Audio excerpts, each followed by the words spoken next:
The content in this video is for general educational use. It does not represent political opinions or judgments about any country, culture, or government.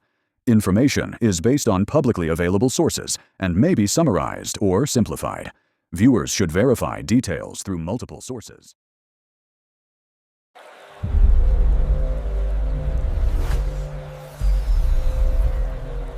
When you try to understand modern Cambodia, you're looking at a country under some really intense pressure. It's this place of rapid, kind of jarring change, you know? It feels caught between a history that's still very present and a future that's just rushing in. So what we're going to do here is look past those easy headlines and really try to get a handle on the forces shaping this kingdom of contradictions. You've probably seen this phrase, right? Sinful kingdom? It's a label that gets thrown around a lot, especially by outsiders looking at the neon lights, the casinos, that sense that anything goes. But you have to ask, what does a label like that actually tell you? And maybe more importantly, what is it hiding? And this visual right here pretty much says it all. You've got the slick, shiny world of global luxury on one side, and then right next to it, the raw, unfiltered reality of just trying to get by. These two worlds aren't just in the same country. A lot of the time, they're literally on the same street. That's the friction of modern Cambodia right there. Look, just calling it a sinful kingdom or a land of contrasts, honestly, it's lazy. It completely misses the point. What might look like chaos from the outside is actually the sound of a country going through this massive, messy, and often pretty painful rebirth. So the real point is, we've got to look deeper. And probably the best place to start looking is at the very engine that's driving all this change, the economy. Cambodia has been praised for this incredible economic boom. But this kind of growth, well, it's a double-edged sword. It creates amazing opportunities for sure, but also some really intense social strain. I mean, just look at the official numbers. They're almost hard to process. The Asian Development Bank even called it Asia's new tiger economy. And according to the World Bank, from 1990 to 2023, the gross national income per person shot up by over 300%. On paper, that's just a stunning success story. But here's the thing. Those big official numbers, they don't really capture the whole picture. As the economist Sofal puts it, for most Cambodians, the real economy, it happens on the street. It's the person grilling pork skewers on the corner, the moto taxi driver weaving through traffic, the family running a tiny shop out of their home. That's the daily grind that actually fuels the nation, and it's almost all happening outside of the official data. And this is the other side of that top-line growth. This is the human cost. As land prices in a city like Phnom Penh just explode, development often just steamrolls right over existing communities. And we're not just talking about gentrification. This is forced evictions, families who have lived somewhere for generations suddenly being told they have to go. Just let this number sink in. Since the 1980s, in the capital city of Phnom Penh alone, it's estimated that around 40,000 people have been evicted without any due process. They get pushed to the edges of the city, far away from jobs and everything they know, all in the name of progress. So, in the middle of this frantic race for wealth and modernity, there's this ancient, powerful anchor, faith.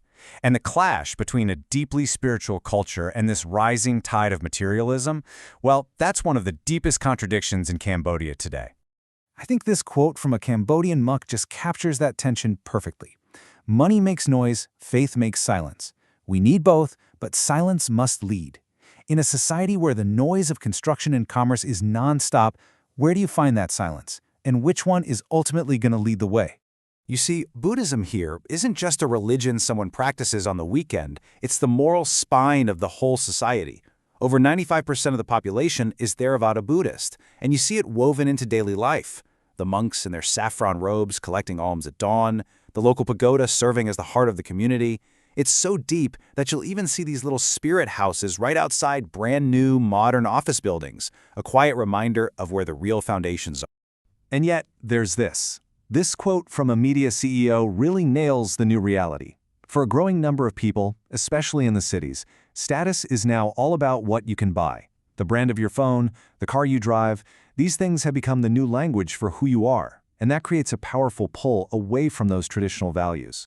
So, you have all these contradictions swirling around. Who has to figure it all out? The youth. Young Cambodians are living embodiments of every pressure we've been talking about, caught right between their parents' world and this globalized future they're trying to claim. And this generation, they are fundamentally different. They're digital first, they're connected to the entire world, and they grew up at a time of relative peace and economic growth. That's an experience their parents just never had. They live on their smartphones, often with very little connection to the traumas that define their country for so long. To really get the cultural tightrope they're walking, you need to know these two words in the Khmer language. First, boron. That means the ancient, the traditional, everything connected to the past. And then there's somai. That's the modern, the new, what's coming next. For young Cambodians, every single day is this constant negotiation between the two, trying to respect boron while chasing all the promises of somai. And make no mistake, they are ambitious. They aren't just passively consuming global culture. They are actively online, searching for content about self-development, about how to start a business. They are the ones driving new consumer trends, and they are overwhelmingly optimistic about what their lives can be. But then comes the brutal reality check. This is what you'd call an aspirational trap. For all their global ambitions and all their digital knowledge, the job market for so many of them just hasn't caught up.